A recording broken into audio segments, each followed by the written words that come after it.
Exercise 2 of Guitar Riffs page 1 should sound like this.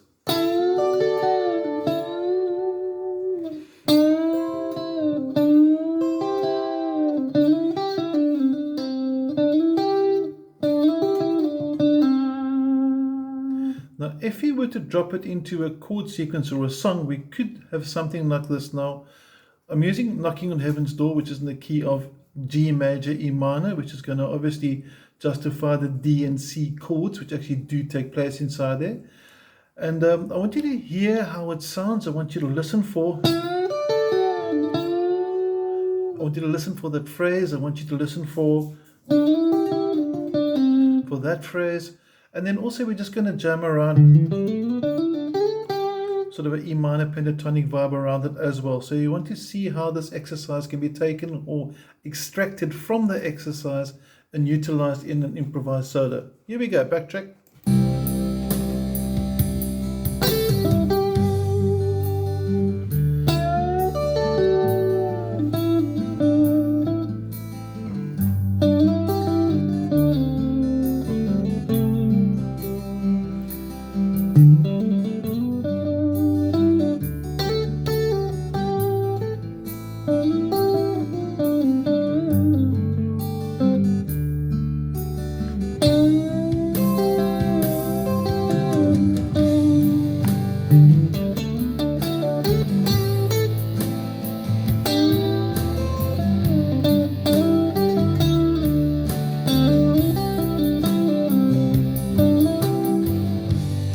So I'm hoping you can recognize that phrase inside there.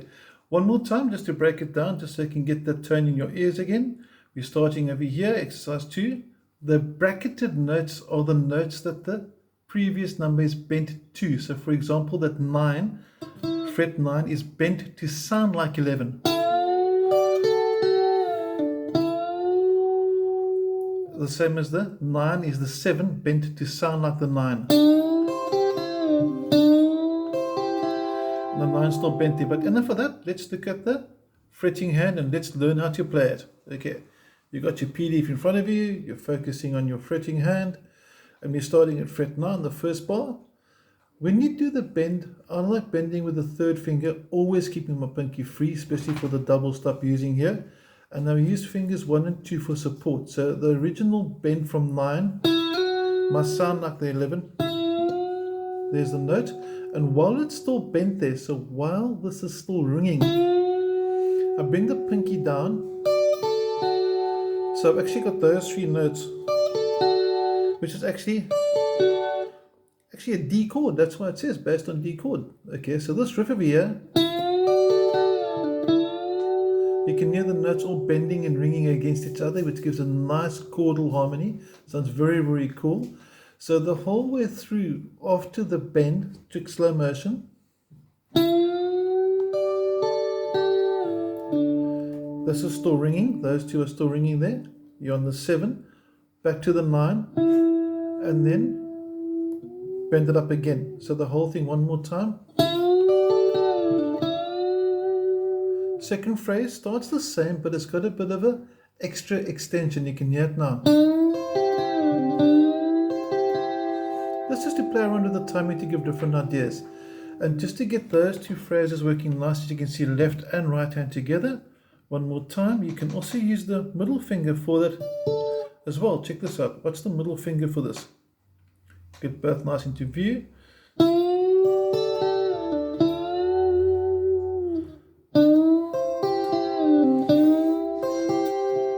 You can see that finger coming in there. Works quite nicely. Now onto the second half of exercise 2. We can have a nice little penta-based riff over here, which is going to be, and it stops nicely on this note, which is a very important note. It's the G note, which works quite nicely obviously for Knocking on Heaven's Door. The G chord, also part of the C chord, because it's sitting over there. Okay, so you're actually targeting chord tones, notes in that specific key, or that chord rather, from the key. And there's your riff. again, just to focus on what's that middle finger working nicely at the bottom over here. It's working quite hard. You can see that. There he comes in. Very important, get him working. And then that last phrase, it's going to sound like this. It's going to go double slide.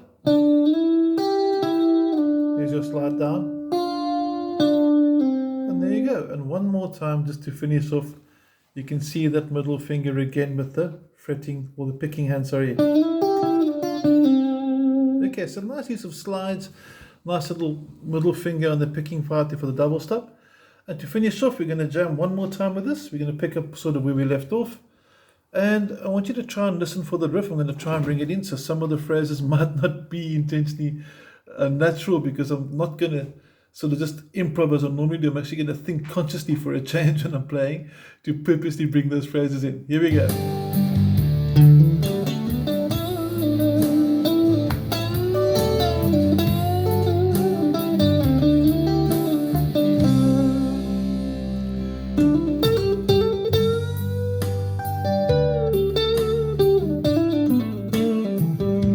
Over there, same. That's from a G chord.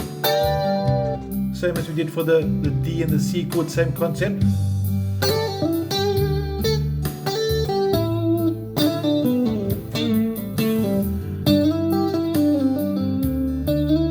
And there, stopping on the G note for the C chord.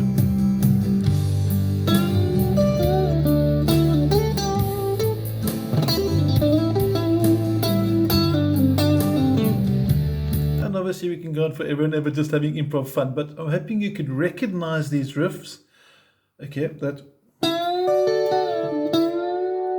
And always make sure that you get all three ringing at the same time. I hope you enjoy this. I hope you get a lot of mileage, a lot of use out of this. Don't just learn the exercise from beginning to end and just play it. Break it up into different sections. That's why I wrote them in different sections, and try and imply them as you know the chord song, which obviously means you need to know the key and you need to know the chords being played. But have fun. If you've got any questions, please drop me a WhatsApp. Looking forward to hearing from you. Have an awesome day. Cheers.